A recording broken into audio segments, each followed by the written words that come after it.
మీ అమ్మాయికి 3 ఏళ్ళు 4వ నెల వచ్చిందన్న సంగతి మీ ఇంట్లో మీకే తెలియలేదంటే మీ అమ్మాయి నోట్లో వేలేసి కూర్చున్న చంటి పిల్ల అనుకోలేం కదా. లాజిక్ ఏంటంటే రాణాగారే వల్ల వేసుకున్నారు అని మీరన్నట్టే మీరే వారిని వల్ల వేసుకున్నారు అని వారి తండ్రి గారు అంటారు. అసలు ఆ మాటకు వస్తే వారి సంపద ముందు మన ఆస్తి దిష్టికి కూడా పనికిరాదు. ఈ మాట గనక మహారాజు గారికి తెలిసిందంటే మర్డర్లు జరిగిపోతాయి. అబ్బాయి తండ్రికి తెలిసేలోగా తెల్లారేసరికి గొట్టుగా పెళ్లి చేసేయాలి. అల్లుండి మన గ్రిప్ లో పెట్టుకోవాలి. మీరే ఏం చెయ్యాలో ఎలా చెయ్యాలో. దాందే ఉంది, చెయ్యొచ్చమ్మా. కానీ దానికి ఓ ఫ్లాష్ బ్యాక్ ఉంది. ఈయన గారు వాళ్ళ ఫాదర్కి తెలియకుండా అప్పులో ఇరుక్కున్నాడు. 10 లక్షల చిల్లర. బాకీ వాళ్ళు చాలా తమాషా మనుషులమ్మా.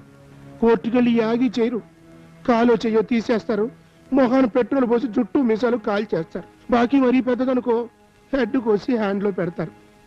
ఆ బాకీ మనం సర్దేస్తే రేపే తాళి కట్టేస్తాడు. కొంచెం భయపడుతున్నాడు పాపం. మంచి హెయిర్ స్టైల్ కదమ్మా. అంత డబ్బు నేను ఎక్కడ తేగలను? మీరేంటి, నేనే సర్దలేను. పరిస్థితి చిక్కగా ఉంది కదా. సరే, అందాక మీ దగ్గర పెట్టిన 25 లక్షల్లో నుంచి తీసివ్వండి. అయ్యో రామా, అది ఎక్కడుందమ్మా? అది నేను పెద్ద మనిషికి ఇచ్చాను. నెల 2 లక్షలు ఇస్తున్నాడు కదా. అవును, ఇప్పటిదాకా వడ్డీ 10 లక్షలు ముట్టింది. అదే మనకి మిగిలింది. ఆ పెద్ద మనిషి మొన్న కాశీలో గుండెపోటు వచ్చి చచ్చిపోయాడు. అక్కగారు, ఏడవడానికి టైం లేదు, చావడానికి కూడా సావకాశం లేదు. అవతల కన్న బిడ్డ బతుకాయే. మీకు ఇచ్చిన 10 లక్షలు తీసుకొచ్చేయండి, లేకపోతే అల్లుడు గారు మంచి సారిపోతాం.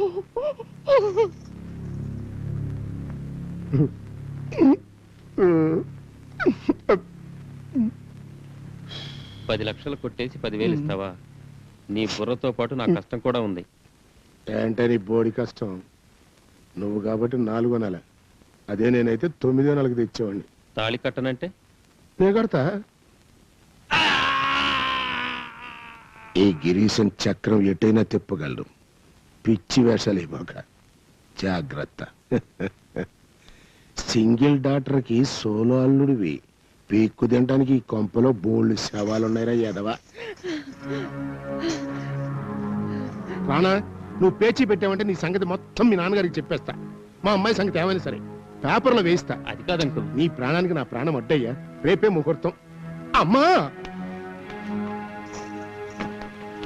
రానా, ఇటు రానా అన్న. అత్తయ్య గారి కాళ్ళకు మొక్కు. ఓం సర్వమంగళ మాంగళ్యే శివే సర్వార్థ సాధకే శరణ్యే త్ర్యంబకే దేవి నారాయణి నమోస్తుతే. బాబు ఇక్కడ రండి. అమ్మా, పెళ్లి కూతురు తీసుకురావాలి. బాబు, మాంగళ్య ధారణ చేయండి. మాంగళ్యం తంతునా నేనా మమ జీవన హేతునా కంటే బద్నామి శుభగే త్వం జీవ శరదం శతం. బాబు దండలు. బాబు దండలు మార్చుకోండి.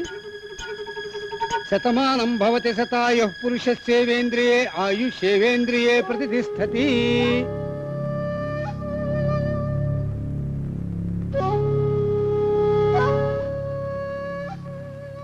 అక్కగారు, పెళ్లి ఇలా సింపుల్ గా జరిగిందని బాధపడద్దు.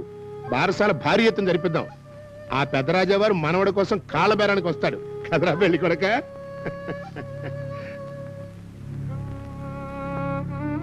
కావేరి, రాంభట్, మమ్మల్ని క్షమించండి. వీళ్ళని మీరే దీవించండి.